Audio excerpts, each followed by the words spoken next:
یہ تو بہت طویل موضوع ہے. السلام علیکم دوستو، آپ اس ویڈیو کو دیکھیے. مجلس کے آداب، ویڈیو بہت ہی اچھا ہے. ہو تو اس کی بات کو غور سے سنا جائے، ویڈیو کسی اگر کی اچھا بات کو لگے تو درمیان میں نہ آپ کاٹا لائک جائے. کیجیے، دو آدمی جب چینل کو سبسکرائب چپکے سے بات کیجیے. کر رہے ہوں تو ان کی طرف کان لگا کے بات نہ سنی جائے. یہ سب بھی آپس میں رہن سہن کے آداب میں ایک بہت اہم حکم ہے کہ آپ کسی کی پرائیویسی میں دخل اندازی نہ کریں. آج اس حکم کی مخالفت کی جاتی ہے موبائل کے غیر ضروری استعمال سے. اکثر گھروں میں دیکھا گیا ہے کہ والدین اپنے بچوں کو بلا رہے ہیں اور بچہ واٹس ایپ پہ لگا ہوا ہے، فیس بک پہ لگا ہوا ہے. آپ خود اندازہ لگائیے کہ جس شریعت نے ہمیں نفل نماز توڑنے کا حکم دے دیا کہ جب والدین بلائیں تو آپ نفل نماز توڑ کے ان کی بات کا جواب دیں، تو وہ شریعت موبائل اور فیس بک جیسے فضول کام، کیونکہ عام طور پر تو فضول استعمال ہی ہو رہا ہے، مفید استعمال تو بہت کم ہے، اور ظاہر ہے جو مفید استعمال کر رہا ہے تو وہ والدین کی پکار کا جواب دے گا. اکثر لوگ جو والدین کی پکار کا جواب نہیں دیتے وہ فیس بک پر اور واٹس ایپ پہ فضولیات میں ہی مشغول ہوتے ہیں. تو موبائل کے استعمال کو کنٹرول کیا جائے، ورنہ اس سے ہماری معاشرت اور ہمارا ایک رہن سہن اور ہماری جو طور طریقے ہیں جو ہمیں اسلام نے دیے ہیں، جو ہمارا کلچر ہے، وہ سب تباہ و برباد ہو رہا ہے. گھروں میں لڑائیاں ہو رہی ہیں، میاں بیوی میں طلاقیں ہو رہی ہیں. میرے پاس کالز آتی ہیں خواتین کی کہ ہمارے شوہر گھر آتے ہی موبائل ہاتھ میں لے کے بیٹھ جاتے ہیں، کوئی لیپ ٹاپ کھول کے بیٹھ جاتا ہے. اور وہ بیوی بیچاری سارا دن انتظار کر رہی ہے کہ اس کے شوہر آئیں گے، اس سے کوئی بات چیت کریں گے، حال احوال پوچھیں گے، اور وہ آگے جناب لیپ ٹاپ کھول کے بیٹھ گئے اور فیس بک کھول کے بیٹھ گئے. بعض مردوں کو اپنی بیویوں سے شکایت ہے کہ ہم جب گھر میں آتے ہیں تو بیگم صاحبہ تھوڑا بہت پوچھا چائے وائے کا اور اس کے بعد پھر موبائل لے کے بیٹھ گئے. اور ایسے کیسز بھی سامنے آ رہے ہیں کہ پوری رات میاں ادھر منہ کر کے واٹس ایپ پہ لگا ہوا ہے اور بیگم صاحبہ ادھر منہ کر کے واٹس ایپ پہ باتیں کر رہی ہیں. تو اس کو کنٹرول کرنے کی ضرورت ہے. اس سے ہمارے گھروں کا سسٹم، گھروں کا ماحول، گھروں کی محبتیں ختم ہو رہی ہیں. ایسا بھی ہوا ہے کہ مہمان آ کے بیٹھا ہوا ہے اور میزبان جناب اس کی طرف توجہ دینے کے بجائے وہ موبائل پہ لگا ہوا ہے، موبائل پہ باتیں کر رہا ہے، موبائل پہ SMS کے جوابات دیے جا رہے ہیں. بعض دفعہ ایسے ہوتا ہے کہ میزبان مہمان سے بات کر رہا ہے اور مہمان میزبان کا اتنا ٹائم لینے کے باوجود بھی موبائل پہ بات چیت میں مشغول ہے. یہ بھی ایک بے ادبی کی بات ہے. کسی نے بہت خوب کہا ہے کہ یہ موبائل فون نے دور کے لوگوں کو ہو رہی ہے، لیکن جو آپ کے ملک میں، آپ کے گھر میں آپ کے ساتھ بیٹھا ہوا ہے اس سے آپ دور ہو چکے ہیں. تو اس کو کنٹرول کرنے کی ضرورت ہے. اور علماء اس کا ایک فارمولہ بیان کرتے ہیں، ایک اصول اور ضابطہ بیان کرتے ہیں کہ آپ صبح اٹھنے کے بعد آپ یہ فیصلہ کریں، ایک روٹین بنائیں کہ آج میں نے موبائل کو کتنا ٹائم دینا ہے. اس سے زیادہ آپ نے ٹائم نہیں دینا. 1 گھنٹہ ہے، 1.5 گھنٹہ ہے، آدھا گھنٹہ ہے، 2 گھنٹے، کوئی لمٹ ہونی چاہیے. ہماری جو ینگ جنریشن ہے وہ تمام حدود کو کراس کر چکی ہے. Mobile mobile mobile mobile mobile. میں تو اب لڑکوں کو دیکھتا ہوں کہ اگر وہ کسی ہوٹل میں بیٹھے ہوئے چائے پی رہے ہیں نا، گیدرنگ کے لیے گئے ہیں، وہ گپ شپ کے لیے گئے ہیں، تو وہاں بھی موبائل پہ لگے ہوئے ہوتے ہیں اور وہ موبائل ہی پہ کسی اور سے مخاطب ہوتے ہیں. تو چلیں دوستوں میں اتنی بری بات نہیں ہے، لیکن گھر کے بڑوں کے سامنے باپ بیٹھا ہے سامنے اور بیٹا موبائل پہ لگا ہوا ہے اور ماں بیٹھی ہے اور بیٹی موبائل پہ باتیں کر رہی ہے، یہ بہت سخت بے ادبی ہے والدین کی. شریعت نے والدین کے بہت تاکید کے ساتھ احکام بیان کیے ہیں. وَلَا تَقُلْ لَهُمَا اُفٍّ، ان کے سامنے اف مت کرو. وَاخْفِضْ لَهُمَا جَنَاحَ الذُّلِّ مِنَ الرَّحْمَةِ، ذلت سے اپنے بازوؤں کو ان کے سامنے جھکا کے رکھو، یعنی ان کی طرف توجہ رکھو.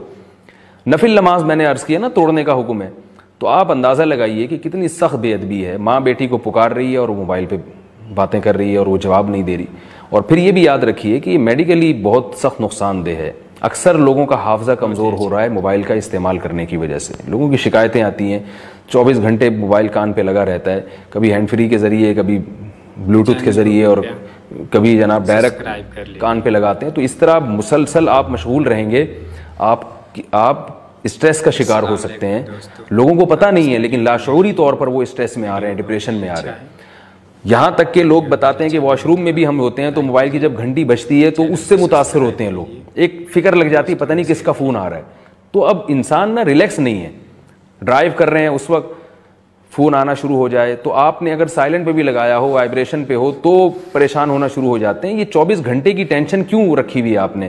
تو موبائل کو بند کر دیں یا اس کو بالکل آف کر دیں یا اس کو سائلنٹ پہ کریں بغیر وائبریشن کے. اور آپ ایک لمٹ متعین کریں کہ میں فلاں سے فلاں وقت تک صرف موبائل دیکھوں گا. میں نے اپنی زندگی میں جتنے بڑے علماء دیکھے ہیں، ان کی ٹوٹی پھوٹی صحبت اٹھائی ہے، تو میں نے یہ دیکھا ہے کہ موبائل فون کا بہت محدود استعمال کرتے ہیں. ان کے ٹائم ہیں، اس سے پہلے وہ آپ ان کو 100 دفعہ فون کر کے دیکھ لیں، کوشش کر لیں، وہ کال ریسیو نہیں کریں گے کچھ بھی ہو جائے. لوگ یہ کہتے ہیں کہ بھئی ایمرجنسی میں بھی تو کچھ ہو سکتا ہے. تو دیکھیں، ہو سکنے کو دنیا میں بہت کچھ ہو سکتا ہے.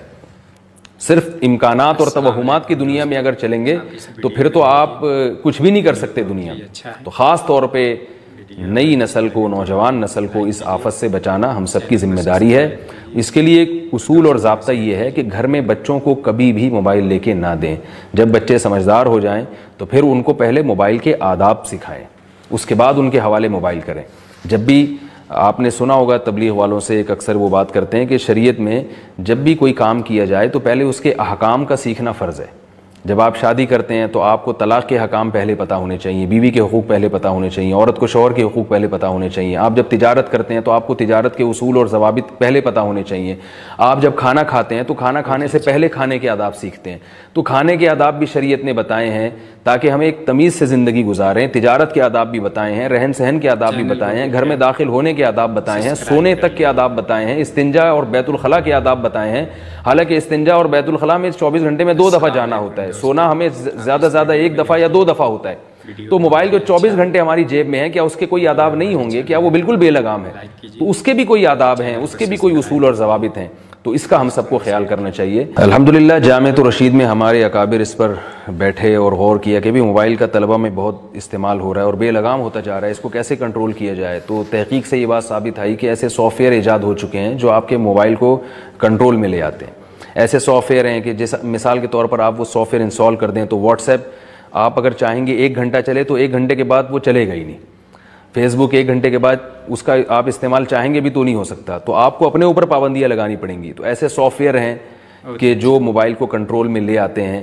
تو آپ الحمدللہ جامعۃ الرشید نے ان سافٹ ویئر کا استعمال کیا، اس کے بہت مثبت نتائج آئے. اس میں بہت ساری ویب سائٹس بند ہو جاتی ہیں، بہت ساری فضولیات اور لغویات سے آپ بچ جاتے ہیں. آپ چاہیں گے بھی تو وہ نہیں ہو سکے گا.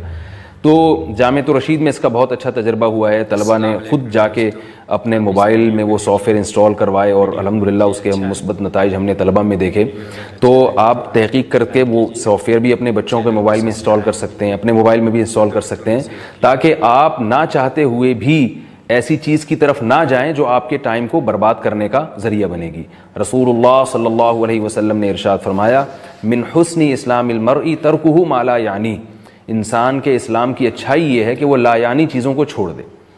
اور ایک شیطان وسوسہ یہ ڈالتا ہے کہ موبائل میں آپ ہر کال کو ضروری سمجھتے ہیں، مفید سمجھتے ہیں.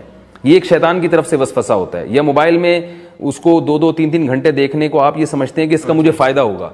تو اگر کسی کے ذہن میں یہ وسوسہ آ رہا ہے کہ موبائل کا اتنا زیادہ استعمال مجھے فائدہ پہنچا سکتا ہے، تو آپ یہ دیکھیں کہ آپ کے پاس جب فائدے کی 2 چیزیں ہیں، ایک کم اور ایک زیادہ، تو ہمیشہ عقل مند آدمی ایسی چیز کو اختیار کرتا ہے جس میں فائدہ زیادہ ہو. اگر موبائل کا زیادہ